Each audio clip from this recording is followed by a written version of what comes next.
Allez, on va parler marché de taux maintenant avec Yannick Lopez qui est en ligne avec nous, directeur de la gestion taux chez OFI AM. Bonjour Yannick. Bonjour.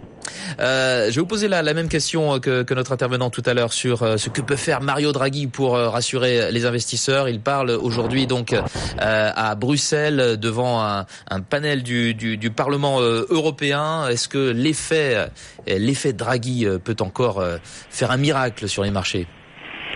Ça commence à être assez compliqué en fait le travail des banques centrales et notamment de Monsieur Draghi, parce que la communication en ce moment se résume un peu à un jeu d'équilibre ou d'équilibriste, c'est-à-dire que d'un côté ils se doivent d'être rassurants et donc de dire que ils sont là, ils seront davantage là pour soutenir l'activité, donc quitte à augmenter le programme de rachat, quitte à baisser encore un petit peu plus les taux de dépôt pour soutenir l'activité, soutenir le banque, etc. Mais d'un autre côté, elles ne peuvent pas trop se permettre d'envoyer, enfin de mon point de vue, d'envoyer un message trop négatif sur l'activité économique, parce que finalement on pourrait se retrouver dans une situation un peu paradoxale, à savoir une espèce d'auto-réalisation de ces scénarios négatifs si le marché ou les investisseurs globalement prenaient pour certitude que l'économie va vraiment au devant de jours plutôt noirs, plutôt sombres. Donc ce que peut faire Monsieur Draghi ou ce que peut faire Madame Yellen, c'est un savant mélange, dosage entre d'un côté nous sommes là pour rassurer les marchés, mais d'un autre côté l'économie ne va pas si mal. D'ailleurs, ce que dit Mario Draghi en ce moment même, c'est que la BCE est prête à assouplir davantage sa politique monétaire le mois prochain, en mars prochain. Ça, c'est une surprise, ou finalement on pouvait se dire qu'il y aurait de toute façon un geste de la BCE le mois prochain. Ah oui, c'est puisqu'effectivement, lors de la réunion de fin janvier, le message a été extrêmement clair, à savoir qu'ils attendaient les nouvelles projections macroéconomiques de leur staff d'économistes, vous savez, qui révisent tous les 3 mois les projections, et qu'à la lumière de cette révision-là, ils ajusteraient, selon toute vraisemblance, leur politique monétaire, notamment parce que M. Draghi avait été extrêmement clair en conférence de presse, les anticipations d'inflation pour 2016 allaient être substantiellement revues à la baisse.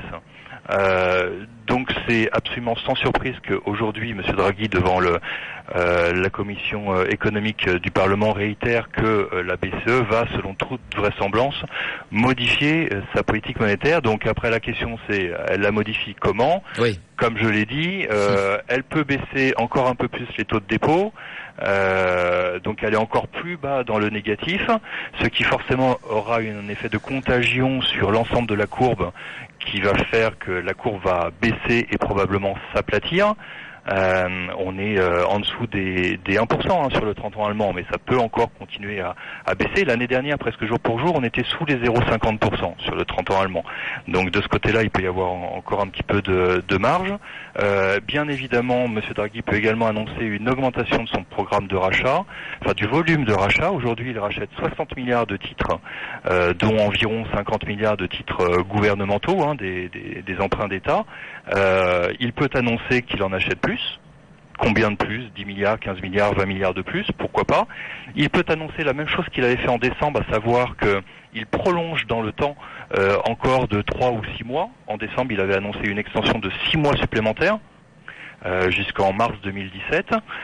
Il peut également, le marché, certains intervenants attendent également ça, étendre son programme de rachat à d'autres actifs obligataires, comme par exemple les dettes émises par des entreprises. Voilà, donc il y a un certain nombre les créances douteuses des banques italiennes aussi. Bon, ça ce serait quelque chose de plus ponctuel. Et puis c'est sans doute beaucoup plus compliqué et politiquement quand même à faire passer, surtout auprès de certaines autres banques centrales, si vous voyez dans quelle direction géographique je fais référence. C'est crédible ou non ? Pour l'instant, ce sont des rumeurs et il y a peu de chances qu'elles se matérialisent. C'est un effet d'annonce pour calmer les tensions sur le secteur bancaire italien en particulier. Ça me semble être compliqué. Par contre, les Américains l'ont fait en 2008. Et ce serait, de mon point de vue, une excellente nouvelle. Ce serait une excellente nouvelle parce que ça permettrait de faire sortir des bilans des banques certaines banques, notamment en Italie, étant dans des situations, vous le savez, un petit peu compliquées, ça permettrait de leur faire sortir de leur banque justement tout un bout de leur portefeuille de créances. Et donc ce serait forcément très positif pour l'activité d'octroi de prêts, parce que forcément vous redonnez de l'air aux banques qui vont pouvoir à nouveau reprêter à des entreprises.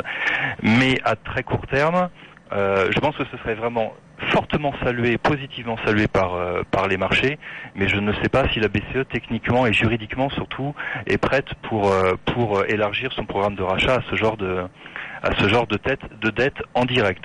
Donc plus que jamais, Yannick, plus que jamais, les marchés restent suspendus aux déclarations des banques centrales. On le voit avec la BCE, la Fed, dont on n'attend plus grand-chose pour le restant de l'année, me disiez-vous en préparant cette émission. Et puis on l'a vu avec la banque centrale chinoise ce matin, à partir du moment où la banque chinoise dit on soutient le yuan, les esprits se calment. C'est exactement ça. On est déjà depuis des semestres très dirigés par les actions et des banques centrales. Et effectivement, déjà depuis le début de l'année, là on a déjà bien parlé de la BCE. Vous avez parlé de la Réserve fédérale américaine qui n'a fait qu'une hausse en décembre.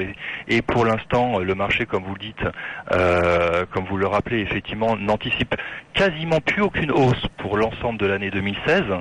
Alors que la Réserve fédérale jusqu'à maintenant dit qu'elle va en faire encore peut-être 3, etc. Donc le marché n'y croit pas vraiment. La banque centrale japonaise, il y a de ça quelques jours, a décidé d'abaisser ses taux en territoire négatif. Donc on voit bien qu'effectivement les marchés sont toujours très dirigés par les banques centrales. Toujours très dépendants, on n'arrive pas à s'en défaire. Et très dépendants de l'action des banques centrales, comme si nous avions cruellement besoin d'injections de liquidités, d'un soutien de ces banques centrales, et que les marchés ne pouvaient vivre par eux-mêmes dans le contexte économique qui est le nôtre aujourd'hui. Donc oui, on est toujours très très dirigé et dépendant par les décisions et les annonces des banques centrales. Oui. Parfait, Yannick Lopez, merci beaucoup pour cette analyse. Merci d'avoir été en direct avec nous, directeur de la gestion taux chez Ophi Asset Management.